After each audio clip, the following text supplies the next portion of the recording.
हम सब चाहते हैं कि देश में टैलेंट की कदर हो, देश में योग्य व्यक्तियों को उनका स्थान मिले, देश तरक्की करे, देश का विकास हो। पर जब हमें यह मौका मिलता है कि हम इन सब चीज़ों को यथार्थ पर उतारें, तो क्या हम ऐसा कर पाते हैं?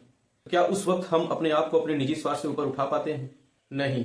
हम बार बार अपने आप को उसी के हाथों बेच आते हैं जो वर्षों से हमारा शोषण कर रहा है, और वो भी सिर्फ चंद पैसे, जात या धर्म के नाम पर, और इससे ऊपर उठ पाए तो फिर पार्टी के नाम पर। और हम अपने आने वाली पीढ़ी और देश को ऐसे किसी के भी हाथों में सौंप के बड़ी बेशर्मी से खुद को इस जिम्मेदारी से मुक्त कर देते हैं। मेरे मन में ये सारे प्रश्न इसलिए आ रहे हैं क्योंकि अभी बिहार का चुनाव हुआ, और चुनाव का रिजल्ट जो मैंने देखा वो काफी मन को द्रवित करने वाला था। एक पार्टी जो दिन रात कड़ी मेहनत करती है, लोगों के बीच जाती है, एक ऐसा मुद्दा लेके जो देश के विकास के हित में था, जो युवाओं के हित में था, जो वहां महिलाओं की सुरक्षा के हित में था, और जो बिहार को गर्त से बाहर निकालने के लिए था। इतनी कड़ी मेहनत के बाद भी बिहार की जनता बदले में उस पार्टी को सुनने देती है। बात कर रहा हूं प्रशांत किशोर की पार्टी जन स्वराज की। प्रशांत किशोर एक ऐसा व्यक्ति जिसने बीजेपी जैसे पार्टी जो वर्षों से सत्ता से वंचित थी, उसको सत्ता में फिर से ला खड़ा किया, जिसने बीजेपी के प्रचंड लहर में केजरीवाल को जिता के अपना लोहा मनवाया। वो लाल कहीं और का नहीं बिहार का था, वो व्यक्ति कहीं और का नहीं बिहार का था। और इन सब को छोड़ के वापस वो बिहार जाता है अपनी मिट्टी का कर्ज चुकाने के लिए, अपने देश, अपने प्रदेश, अपने लोगों के लिए कुछ करने के लिए, बिहार को उसकी स्थिति से बाहर लाने के लिए। और जब प्रशांत किशोर बिहार को एक नया सोच, एक नई दिशा देने के लिए अपना सब कुछ दांव पर लगाते हैं और सालों से कड़ी मेहनत करके लोगों तक ये संदेश पहुंचाते हैं कि अगर उनको सत्ता मिली तो बिहार के हित में अपना सब कुछ न्यौछावर कर देंगे, तो उसके बदले में बिहार ने उनको दिया शून्य। जहां से उन्होंने अपना कैरियर शुरू किया था शून्य से, वहीं लाकर फिर बिहार ने उनको इतना बड़ा तोहफा दिया कि फिर से वहीं लाकर खड़ा कर दिया। बिहार में वर्षों से किसान उसी गरीबी से मर रहा है, विद्यार्थी योग्यता के बाद भी भटक रहे हैं, महिलाएं अब भी सुरक्षित नहीं है, फंडामेंटल राइट और मानवाधिकार अब भी अमीरों की संपत्ति बनी हुई है, गरीबों के लिए ऐसा कुछ है ही नहीं। हम है कि न बदलेंगे न बदलने देंगे। ये सिर्फ बिहार की कहानी नहीं है, ये लगभग पूरे इंडिया की यही कहानी है। हम सिर्फ बैठकर किसी चमत्कार के होने का वेट कर रहे हैं, एक चमत्कार जो भारत को विश्व गुरु बना देगा, एक चमत्कार जो भारत का पर कैपिटा अमेरिका और इंग्लैंड जैसे देशों के बराबर लाके खड़ा कर देगा, एक चमत्कार जो भारत में एक ऐसा युग लाएगा, एक ऐसा समय लाएगा कि लोग राम राज्य से उसकी तुलना करेंगे। हमारे हाथ में हमारा जो सबसे बड़ा हथियार है, जो सच में कोई बदलाव ला सकता है, वो है सत्ता चुनने में। और वो सत्ता चुनने में हमारा जो योगदान है, हमारा मतदान, हमारा वोट।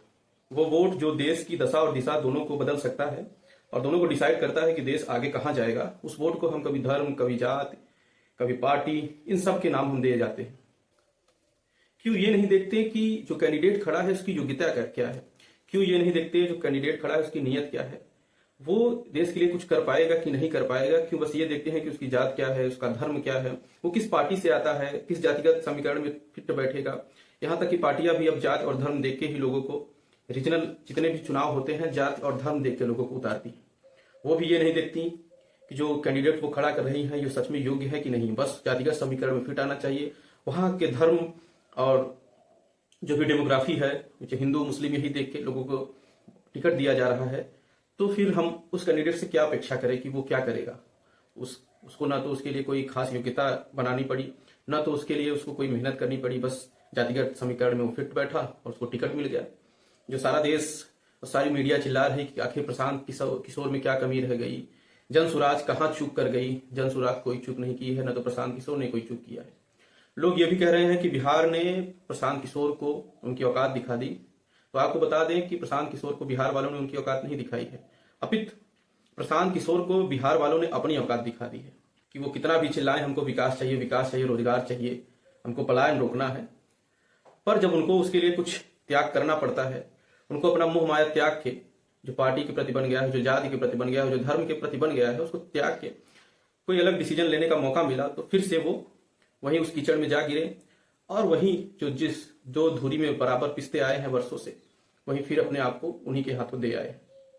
मैं ये नहीं कह रहा हूं कि बीजेपी खराब है, मैं ये नहीं कह रहा हूं कि अन्य पार्टियां खराब है, पर अगर इतने सालों में देश की स्थिति में कोई ज्यादा बदलाव नहीं हो रहा है, प्रदेश की स्थिति में कोई बदलाव नहीं हो रहा है, 20 साल से वहां सरकार बदल चुकी है, बीजेपी की है, उसके बावजूद भी बिहार अब भी, अगर आप रैंकिंग देखेंगे तो बिहार सबसे लोएस्ट है रैंकिंग में। पर कैपिटा के मामले में, और भी ऐसी सूचियां हैं जिसमें बिहार सबसे नीचे पायदान पे है।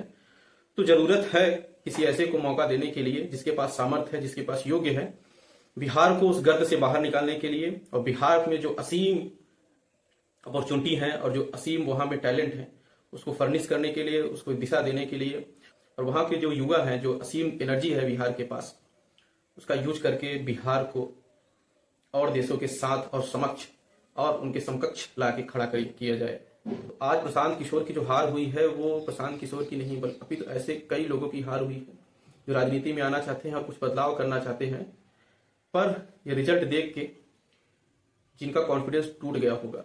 यही चाहूंगा कि हम लोग जात, धर्म और पार्टी से ऊपर उठकर कैंडिडेट को वोट दें और उसकी योग्यता को वोट दें। धन्यवाद।